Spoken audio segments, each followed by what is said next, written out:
በስመ አብ ወወልድ ወመንፈስ ቅዱስ አሐዱ አምላክ አሜን።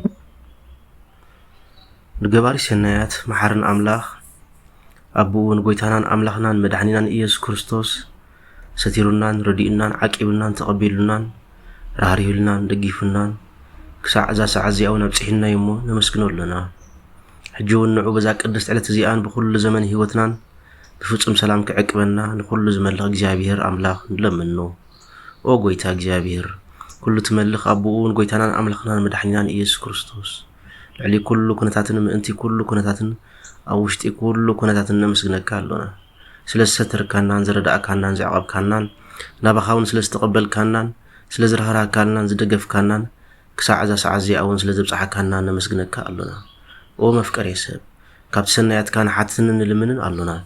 نزا قدست علت زيان كل زمن هيوتنان نعخا بمفراح بفصم سلام كنفصمو هبنا كل قناعات كل فتنان كل جبر شيطان مخريك فؤاس سباتن حبون جهودن زخون من لعال صلان او غيتاي كابا يرحق كاب كل حزب خاون ارحق كاب زي قدوس وتقاون ارحق كل سنياتن زدل نجر عدلنا مخنياتو نسخايخا تمنن انقربيتن كل حيل صلان كنرغ سلطان زهبكانا كاب كل خفو ادحننان بالهنان انبر نفتنا يتأتونا بتحدو الدخا قويتانان أملاخنان مدحنان إياس كريستوس ما انت فقر سبيلو بزقورت سقان محرتن مساخا معارم مزخونة وهبه هوت منفس قدوسن كبرن قرمان وداسين أملاخون بحبرتنا تكايمو لومن كل ساعة نزل عالم أمين سلاك آلاتو سمك جابير أملاكنا زخبران استمسقنا نخون زخبركم هزبا كريستيان كمي هاللخوم كمي كأنيخوم أمين سمتلولون هياون زخون እግዚአብሔር አምላክና በአና ብዱኹማት ባረቱ ዝኸበረን ዝተመስገነን ይሁን እግዚአብሔር አምላክ በደልናን ኃጢአትናን ከይተመልከተ በድጋሚ ዕድል በመሃብ በተጾሪ ዝሆነ ቃላቱ ክንመሃርን ክንማዓድን ተስፋ ክንገብርን ነው ህይወት ክንሰንቅን ስለዝፈተወ ክብርን ምስጋናን ንዑ ይሁን ዝኸበርኩም ህዝበ ክርስቲያን ከመይ ኣለኹም ከመይ ጸኒሕኩም ከመይ ቀኒኹም አሜን ስምትልሉን ህያውን ዝሆነ እግዚአብሔር አምላክና بأنا بدخمات باروتو زخبران استمسجنا يكون نسوا أبتسوعلو كابو زيت فله قدسنا قدسان نصتن صحن أقراري تمات ني حديث كيدان كربيل زخونت أدينا قدس رنجل مريم ودا غويتانان مدحنينان إيسوس كريستوس بزخبران زفقران متن كبرن مسكانان عيخونا كلهم ملائكت نبيات حواريات صرقان سمعتات እግዚአብሔር አምላክ ብዛሃቡ ማዕረግን ክብርን ዝኸበሩን ዝተመስገኑ ይኹኑ ስለዚህ ናይሎሚ በዘራር አርእስትና ከም ፈቃድ እግዚአብሔር አምላክ نزلوا يوسخو زبل أماتيوس معرف إسران حموشين فضل إسران شعاتن زلا هيدا قال إذا هيدا قال زي بزح حسابات بستفلا ليجي قام لقى دكتور جمون رينا بزح حسابات أبزيبوتو بمئتا نزلوا يوسخو لا تبع لي زربي نجرجن متحف قدسنا عندمتا قدس متحفنا انتهي بالزعواز قدايزي ليك أنت في كريستيانا بزعواز قدايزي انتهي لم يستمرنا أبزن زلوا أنا حصرت دقائق نزحته زي أخن ملسا كم فقر እግዚአብሔር አምላክ ንፍትኒና ንዘለዎ ሁሉ ይውሰኾነ ተዘይብሉ ግና እታ ዘላቶ እኳ ትሕደጎ ዝብል ኣብ ማቴዎስ ምዕራፍ 25 ፍቅዲ 29 ዘሎ ኃይለ ቃል አብርሁልና መጽሐፍ ቅዱስ ወይ ካሊ ቃውንታ አቦታ ስለዚህ ጉዳይ እንታይ ይብሉ በጃኹም አብርሁልና ዝብል ሕቶይ መጀመሪያ ዘለኩም መንፈሳዊ አፍልጦ ንምኽዕባት በስም እግዚአብሔር ከነመስግነኩም ንፈቱ بمقطال مصحف ويكا قدس ቤተ ክርስቲያንና መሰረት በመግባር ስለዚህ ጉዳይ ቤተ ክርስቲያን ከተነገረና እንታይ ትብል ቤተ ክርስቲያን ትብልና ነገር እንታዩ ክንገልጽ ክንፈትኛ እግዚአብሔር አምላክ መንፈስ ቅዱስ ትምህርትና ይግለጽልና ናይዝ ቃላት እዚ ትርጉም ከምዚው እምነት ፍቅሪ ርህራሄ ሰናይ ነገር ተግባራትን بتجبارن رديئتن نزفتصم وسبات እግዚአብሔር አምላክ አብትል ዕሊ ዘለዎም በረኸት በተወሳኺ በረኸት ኣብ ርእሲ በረኸት ይውስኾም ማለት እዩ እምነት ፍቅሪ ከምኡን ሰናይ ተግባራትን ዘለዎ ሰብ እግዚአብሔር አምላክ ነቲ እምነቱ ሪኡ ነቲ ፍቅሩ ሪኡ ነቲ ሰናይ ተግባራት ሪኡ ኣብ ርእሲ ዘለዎ ጸጋ ኣብ ርእሲ ዘለዎ በረኸት መልሽ እንታይ ይገብረሉ ኣዝዩ ይባረኹ ኣዝዩ ይውስኾሉ ማለት እዩ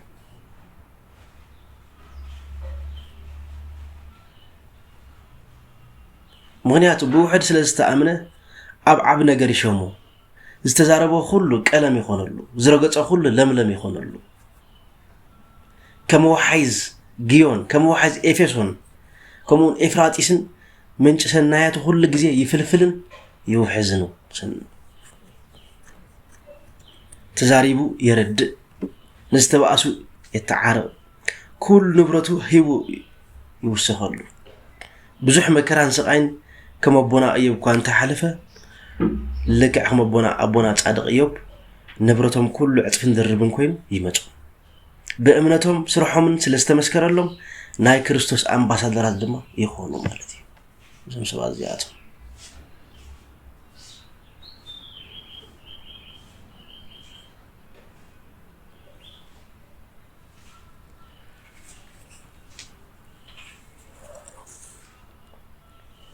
بأنصار دما نزع عدل زي بأملاق توهيبو نستوهب تصقا ايون እግዚአብሔር بزقبان بفقرن رهراين سناي جبرن نصوه امنتن نزين قساقس ሰብ ግና بمنصر امنتن فقرن سناي تግባርን ስለዘይ ከደ እታዘላቶ እኳ ትሕደጎ እታስተዋህበቶ ናይ እምነት ሓደራ ትምንጠሎ እሙን አገልጋል ስለዘይ ኮነ ወቀሳን መከራን ይገጥሞ ካብዝን ለዓሊ እታስተዋህበቶ ጸጋ መንፈስ ቅዱስ ወይ ከውልድነት ተሓዲጉ ናብ ግብ ዝበለ ጸልማትን محرق أماسنا نابزلو بوتا يدربه እግዚአብሔር አምላክ አብ ይሰውርና ወገናቴ ስለንሪዮ ደለና እቲ ንዘሎ ይውስხო ዘይብሉ ግና ታዘላተ እኳ ትሕደጎ ዝብል ናይ መጽሐፍ ቅዱስና ትርጉም ንሪዮ ደለና ስለዚህ እዚ ኃይለ ቃል እዚ ትንቢት ኮይኑ አባና ከይፈጸም ትንቢት ኮይኑ አባና ከይዓለብ ክንፈርሕ ይግባአና بستوهبنا مخليت بستوهبنا ناي منفس قدوس عربون ጸጋ منفس قدوس نغلغل لنا እግዚአብሔር አምላክ ሰው ናይ ምትዕራቅ ጸጋን ታይብና ሰብዶነ ተዓርቃለና እግዚአብሔር አምላክ ናይ ምዝማር ጸጋን ታይብና በመዝሙር ሰባዶ ነጻነና አለና እግዚአብሔር አምላክ ናይ መምህርነት ጸጋን ታይብና በትምርትና ዶ ሰባት ነጻነና አለና እግዚአብሔር አምላክ ጋሻ ናይ መቅባል ጸጋን ታይብና አጋሽ ደነ ቀበላልና ወገናቴ እግዚአብሔር አምላክ ናይ ዝተፈላልየ ሰናይ ነገራት ክእለትን ተሂብና ለተخلتና እንጥቀሞ ደለና ወይስ ከምቲ መخليቱ ዝቀበረ እኩያ አገልጋሊ ሩጉም አገልጋሊና መخليትና ነቀበር ዘለና ነፍስ ወከፍላ ገዛር እስና ክንፍትሽ ይግባአና ወገናቴ እቶም ሰለስተ አገልገልቲ ሰብ መክሊት በአይን በአኹም ዝተመስሉ እዮም ወገናቴ ተሓደ በዓል ሓሙሽተ ተሓደ በዓል ክልተ تحد ما بعل حد نبر يلنا تبع الحموش عطف جيرام صايب لنا تبع الكل تونكم عطف جيرام صايب تبع الحد نتاز نبرته حانت مكليتكوا قبيو ابغد غاد قبر ابغد غاد دفنا يلنا ورغناتي بزحات مخليتنا قبيرنا ابغزانا استعصنا سبات علنا انا دا خمزندي انا دا ادهم لي እንዳበልና አጉል ዝሆነ ምክሪት እንዳመخننا ካብ አገልግሎት ቤት እግዚአብሔር ካብ ሰናይ ተግባራት ምግባር ዝርሐቅና ሰባት አለና ግን ሓደ ጊዜ بعل مخليت زخون እግዚአብሔር አምላክ ዋና ናይ ኩሉ ሀብት ዝሆነ እግዚአብሔር አምላክ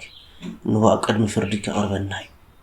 ንመخليትና እንተ ዘይት ተቀሚናሉ ንመخليትና አብ መዓላ እንተ ዘይብጽሒናዮ ነው ከምቲ بعل ሓደ መخليት ንዝነበሩ ይሕዲጉ አሲርኩም ናብ ግብዝ በለ ጸልማትን ናብ ምሕርቃ ማስናን ናብ ዘሎ ቦታ ውሰድዎ ክንባህሊና እግዚአብሔር አምላክ አብ ይሰውረና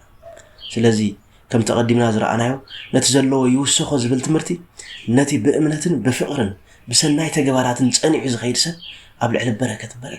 ኣብ ልዕሊ ሃብቲ ኣብ ልዕሊ ፍቅሪ ኣብ ልዕሊ ጥዕና ኣብ ልዕሊ ፍትወት ሰብ ኣብ ልዕሊ ውሉድ ኣብ ልዕሊ ቅሳነት ኣብ ልዕሊ ሰላም ይውስኹ ማለት እዩ ወገናቴ ነቲ መኽሊቱ ዝሓበ ግና ይብለና ምንም ስለዚህ ይብሉ ምንም ስለዚህ ሃበ ምንም ስለዚህ ካፈለ እታ ብኢዱ ዘላ እኳ ትሕደጎ ይብለና እሳውን ተሐዲጋ ንኻሊያ ተዋሃብ ንኻልሰት ተዋሃብ ማለት እዩ ያቱ በተስተዋሃቦ መክሊት ወላ ሓንቲ ክሰርሕ አይካለን በስተዋሃቦ ጸጋ ወላ ሓንቲ ክሰርሕ አይካለን ነታዘላቶ ናይ ጸጋ መንፈስ ቅዱስ ዕርቡን ዝኾነት ናይ ጥምቀት ውልድነት ከይተረፈ ተሐዲጉ ናብ ግብ ዝበለ ሲኦል ናብ ግብ ዝበለ ጸልማት ያቱ ማለት ናይ ዚ ኣብነ ዝኾነና ከም በዓል አርዮስ ማለት እዩ ወገናቴ ዝነበረው ውልድነት በዘይ ምጥቃም أب كحدت نوسم እግዚአብሔር አምላክ አምጽራፍ ስለዚህ ወዓሉ እነሆ بزخفة أماوتا خمس متى فلتينا كمون يهودا نتزنبرون مخليت بزقباخت كمون سيل زي كعلى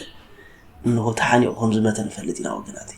بزحات أمن صحاف قدس توهابون مخليت بزي متقامو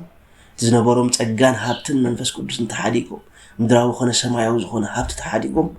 نبدأ قد سلامات كم زعوتن فلتينا لازم وقناتي إذا تمتيزي أبانا نخيفت سن كنت انقعي قبانا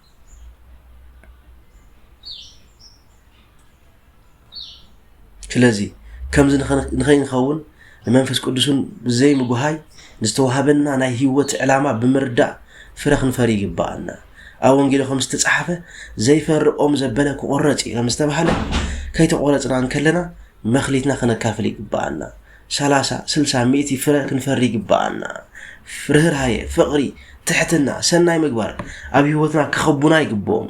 በእምነት ሒዝና በተግባራትና ግና ከም ተሐዋርያ ያዕቆብ ዝበሎ እምነት ጥራይ ሃሊና በተግባራትና ግና ዝሞትና እንተኾንና ግን ኣነንሰኻትኩም ኮንቲና ዘይምፍጣር ማሐሸና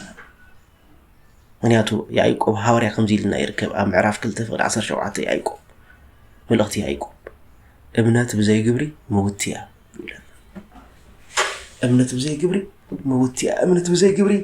ከምቲ ካብ ባሕር ዝወጽእ ዓሳ ይብለን ስለዚህ ንስተዋሃበና እምነት ንዝሓዝናዮ እምነት نزحزنا فقري بسناي تجباراتن إنه بجبرن أم بايت عن الريو أنت زي كوين حدا معلتي إنه نام حركة ما سمام زلوا أسنان ناب زلوا ناب جبز بين المات كوس بنام تهزلاتنا عربون منفس كدس نايت إنك تولد النتون كي ترفت كتحدقنا إجابير أملاك هذه صورنا نزخ نجبر نجابير أملاك كدس جرنت نادي لك كدسين لمريم أملاتنا ናይ ኩሎም ሆሪያን ጻድቅ አንተራዳአነት አይፈለየና ንዝነበረና ጊዜ ባሪኹን ቀዲስ ስለዛበና ክብርን ምስጋናን አምልኾን ወዳሴ ስግደትን ምዕኡ ንበይነ ይባ ወስብሐት ለእግዚአብሔር